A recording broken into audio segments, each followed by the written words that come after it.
नमस्कार दोस्तों आपको याद होगा कुछ दिन पहले ईरान ने भारत के एक शिप के ऊपर अटैक किया था। लेकिन कल जो है एक बड़ी खबर सामने आई है जिसमें बताया जा रहा है कि ईरान ने एक भारत आ रही शिप को कैप्चर कर लिया है।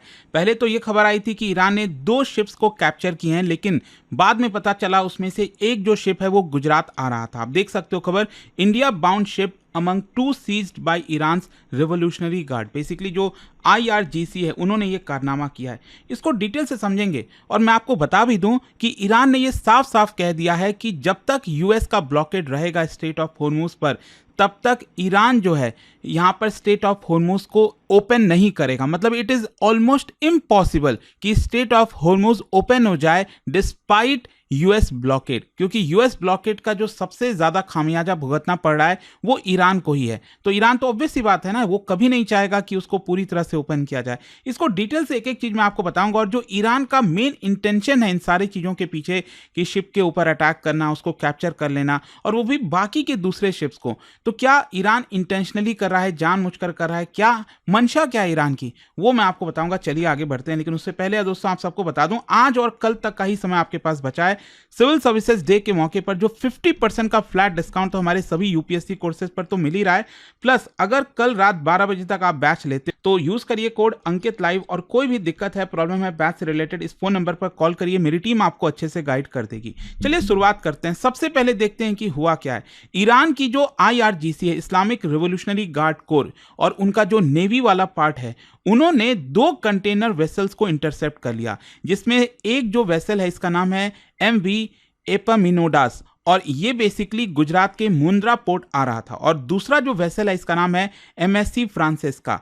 और ईरान ने बेसिकली किया क्या, बेसिकली ये जो 2, इनफैक्ट 2 तो क्या 3 शिप बताए जा रहे हैं, 3 जो शिप्स थे वो आपका स्ट्रेट ऑफ हॉर्मुज को पार कर रहे थे, और तभी क्या होता है कि उनके ऊपर अटैक किया जाता है, तीनों शिप के ऊपर अटैक किया जाता है, और इनमें से जो 2 शिप्स थे उसके ऊपर जो IRGC की नेवी है वो चढ़ जाती है और उसको कैप्चर कर लेती है। कैप्चर करने के बाद उसको जो ईरानियन टेरिटरी है वहां पर ले जाते हैं। तो अभी प्रेजेंट में ये जो दोनों शिप्स हैं वो आपका ईरान की टेरिटरी में है। अब उनके साथ क्या हो रहा है नहीं हो रहा है अभी के लिए नहीं पता। और जो तीसरी शिप था जो नाव, वो था वो आपका जहाज चला गया, मतलब अपने आप को बचा लिया उसने।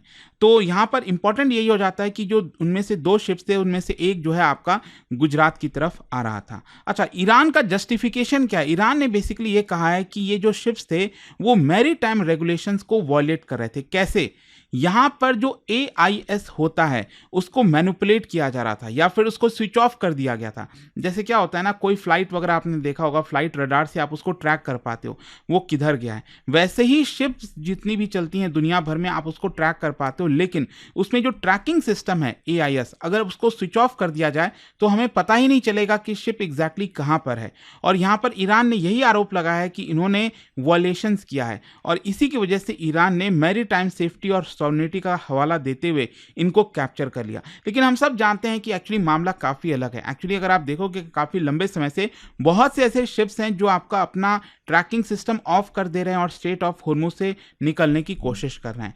तो रियल रीजन क्या है? रियल रीजन जो पिछले 1.5 महीने से चल रहा है, यहां पर ईरान और यूएस के बीच में जिस तरह की जंग चली है, उसके बाद यहां पर नेवल ब्लॉकेड लगा, यूएस ने भी लगा दिया, ईरान ने काउंटर किया शिप्स को टारगेट करके, उसके बाद सीज फायर वाला पूरा मामला है। और आपने देखा ही किस तरह से जो डोनाल्ड ट्रंप है उन्होंने 48 आवर्स की वार्निंग दे दी थी कि यहाँ पर 48 आवर्स के बाद जो सीज फायर है वो खत्म हो जाएगा और ईरान के ऊपर काफ़ी सारी हम बॉम्बिंग करेंगे। लेकिन फिर अचानक से पता चलता है डोनाल्ड ट्रंप कह रहे हैं कि यहाँ पर सीज फायर को हमेशा के लिए एक्सटेंड कर दिया गया है। तो अभी क्या है ना, पूरा का पूरा जो वॉर है वो ग्रे जोन में चला गया है। कहने का मतलब यह है कि अभी फुल वॉर चल नहीं रहा है, लेकिन इंटेंसिटी इतना ज़्यादा हाई है कि बहुत ज़्यादा डेंजर चल रहा है अभी भी। मतलब कि अगर आप क्रूड ऑयल के प्राइसेस वगैरह देख लो, जितनी भी चीज़ें देख लो, वो डेंजर लेवल के ऊपर ही जा रही हैं। अगर वॉर ख़त्म हो गया होता, जिस तरह से ट्रंप क्लेम कर रहे हैं, ट्रंप तो ये तक क्लेम कर रहे हैं कि हमने वॉर जीत लिया है। खैर जो भी है, सिनेरियो काफ़ी अलग है ग्राउंड लेवल पर अगर आप देखिए। तो स्ट्रैटेजिक लॉजिक क्या है, ईरान एक्शन क्यों ले रहा है? ईरान बेसिकली जो चोक पॉइंट का कंट्रोल है उसका लीवरेज लेने की कोशिश कर रहा है। हॉर्मुज एक प्रकार से ईरान का सबसे स्ट्रॉन्गेस्ट एसेट बन गया है।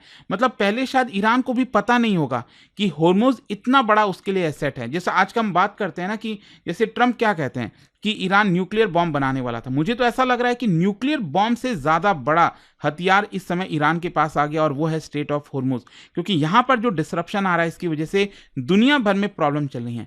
फिर इकोनॉमिक रिटेलिएशन भी है, मतलब ईरान अपना जो ऑयल एक्सपोर्ट है वो आपका भेज नहीं पा रहा है, तो इसी की वजह से ईरान भी चाहता है कि हम बाकी के शिप्स को भी रोक लें। और साइकोलॉजिकल वॉरफेयर भी है कि no ship is safe without Iran approval, और यहाँ पर बार्गेनिंग टूल की तरह भी इसको इस्तेमाल कर रहा है। लेकिन सबसे बड़ी बात यहाँ पर यह थी कि क्या ईरान स्ट्रेट ऑफ हॉर्मुज पर जो ब्लॉकेड है उसको हटाएगा। ईरान कह रहा है कि हम हटा देंगे, लेकिन प्रॉब्लम यह है कि ट्रंप उसको नहीं हटा रहे हैं। और देखो, जस्टिफाइड है काफ़ी हद तक, आप कह सकते हो कि मान लो जो स्ट्रेट ऑफ हॉर्मुज है, अगर उस पर ट्रंप टिके हुए हैं कि यहाँ पर यूएस का ब्लॉकेड रहेगा, और यूएस का कैसे रहेगा, बेसिकली जितने भी शिप्स हैं वो पास हो सकते हैं, लेकिन जो ईरान से रिलेटेड शिप है उसको हम पास नहीं होने देंगे, ऐसा अमेरिका कह रहा है। तो जाहिर सी बात है ना, ईरान भी क्या करेगा, ईरान भी कहेगा कि भाई आप ऐसा थोड़ी चलेगा कि बाकी जितने शिप्स हैं वो गुजरने दो और हमारे शिप को आप चेक करोगे, तो ऐसा नहीं हो सकता। यहाँ पर अगर हमारा शिप नहीं जाएगा तो किसी का भी शिप यहां से नहीं गुजरेगा। यही चीज एक्चुअली यहां पर चल रहा है। ईरान का यह कहना है कि सीज फायर मीनिंगलेस है, जो बड़ी बड़ी बातें कर रहे हैं ना। इनफैक्ट आप देखोगे ईरान के पार्लियामेंट के जो स्पीकर हैं मोहम्मद बागेर गालिबा, तो उनकी तरफ से बोला गया है कि सीज फायर का तो कोई मतलब ही नहीं है जब तक यूएस के वॉरशिप हमारे सी के अंदर एंटर किए हुए हैं, ईरानियन शिप्स को रेस्ट्रिक्ट किया जा रहा है।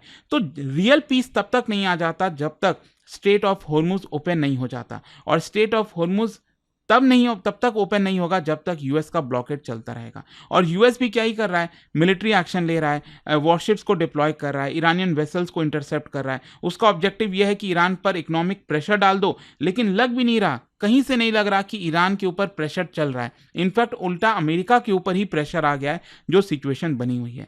अच्छा, अब मैं आता हूं यहां पर एक बहुत ही इंपॉर्टेंट डिस्कशन पर कि ईरान यहां पर जिस तरह से बाकी देशों के शिप्स के ऊपर अटैक कर रहा है। अब देखो, एक चीज समझने की जरूरत है कि भारत के शिप को कैप्चर किया। अब एग्जैक्टली भारत का शिप नहीं था, ये तो भारत शिप आ रहा था, गुजरात आ रहा था। अब ईरान ने ये थोड़ी सोचा होगा कि क्योंकि ये भारत जा रहा है शिप, इसके लिए कैप्चर कर लो।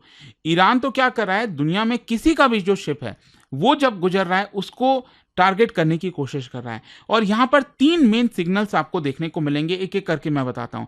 सबसे पहला, ईरान ये दिखा रहा है कि cease fire is not equals to peace, मतलब ईरान इस आइडिया को रिजेक्ट कर रहा है कि यूएस लेड जो सीज फायर है, इसका मतलब ये नहीं है कि टेंशन खत्म हो गया।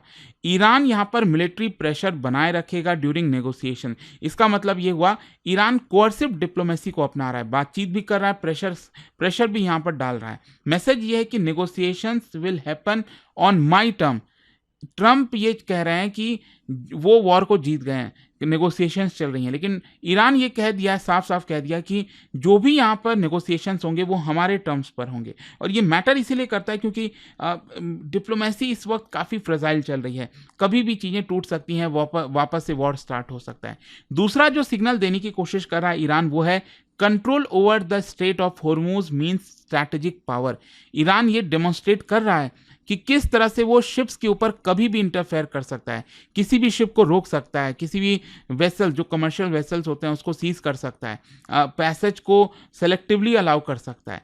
मतलब ये एक नई रियलिटी बन गई है। हॉर्मुज अब फ्री इंटरनेशनल रूट नहीं रहा, ये एक कंट्रोल चोक पॉइंट बन चुका है, और इसी का स्ट्रैटेजिक एडवांटेज ईरान ले रहा है कि कैसे यहां पर ज्यादा प्रेशर बनाया जाए। और जो तीसरा सिग्नल है वो है ग्लोबल इकोनॉमी का वेपनाइजेशन। मतलब ईरान कमर्शियल शिप्स को टारगेट कर रहा है, नॉट जस्ट मिलिट्री एसेट्स। और वो इसलिए कि मतलब आप समझो, अगर ईरान ये सारी चीज़ें कर रहा है तो इसका असर क्या हो रहा है, ऑयल के प्राइसेस बढ़ रहे हैं, इंश्योरेंस कॉस्ट बढ़ जा रहा है, शिपिंग डिलेज हो रहा है। तो ऑब्वियस सी बात है ना, इसकी वजह से दुनिया भर के जो देश हैं वो अमेरिका के ऊपर प्रेशर डालेंगे कि भाई आप कर क्या रहे हो ये चीज़, और यही फायदा ईरान उठाने की कोशिश कर रहा है। खैर, मैं आपको बता दूं, जैसे ही ये सारी चीज़ें वापस हुई ना, अभी तक ट्रंप क्या कह रहे थे कि हमने सीज फायर को हमेशा तक के लिए एक्सटेंड कर दिया है, लेकिन यहां पर अब आप देख सकते हो एक और खबर आई है, Trump signals possible Iran talks within 36 to 72 hours as maritime tensions escalate. मतलब अब ट्रंप वापस से ये कह रहे हैं कि पाकिस्तान में, इस्लामाबाद में दोबारा ईरान और अमेरिका के बीच में बातचीत हो सकती है अगले 3 से 4 दिन में। क्या ये पॉसिबल हो पाएगा? अभी लग नहीं रहा, क्योंकि ईरान तो यही नहीं डिसाइड कर पा रहा है कि क्या वो सेकेंड राउंड ऑफ टॉक में बैठेगा कि नहीं, क्योंकि सेकेंड राउंड ऑफ टॉक तो होना था। जेडी वांस अमेरिका से रवाना हो चुके थे, लेकिन ईरान ने मना कर दिया। मतलब बहुत बड़ी बेइज्जती होती ना। आप सोच के देखो, जेडी वांस इस्लामाबाद में ईरान के डेलीगेशन का वेट कर रहे हैं और ईरान वहां पर पहुंच ही नहीं रहा। ईरान ने तो कंप्लीटली रिजेक्ट कर दिया। तो ये सिचुएशन अभी बनी हुई है। अब देखते हैं इसको लेकर आगे क्या होता है। बट आई होप कि जो लेटेस्ट अपडेट था वो आपको मिल गया है। जाने से पहले एक बहुत ही इंटरेस्टिंग क्वेश्चन, क्या आप बता सकते हो इनमें से कौन सी नदियां ऐसी हैं जो डायरेक्टली पर्शियन गल्फ में जाकर बहती हैं? और इसका राइट आंसर आप सब जानते हैं, मेरे इंस्टाग्राम पर तो मिलेगा ही, वहां पर अगर आप नहीं हो कोई बात नहीं, टेलीग्राम से ले सकते हैं इसका सही उत्तर। और दोस्तों, जैसा मैंने आपको बताया, अगर आप यूपीएससी की तैयारी कर रहे हैं, कल रात 12 बजे तक आपके पास समय, 50% फ्लैट डिस्काउंट है। और यूपीएससी कोर्स के अंदर हमारा प्रीलिम्स, मेंस, इंटरव्यू सब कुछ की तैयारी कराई जाती है। 18 बुक्स का पूरा सेट आपके घर पर भेजा जाता है। कोई अगर आपको डाउट है, प्रॉब्लम है बैच से रिलेटेड, इस फोन नंबर पर कॉल कर लेना एंड लिंक कमेंट सेक्शन में दिया हुआ है। Use this code Ankit live. Study IQ IAS, आपका सिलेक्शन हमारा मिशन।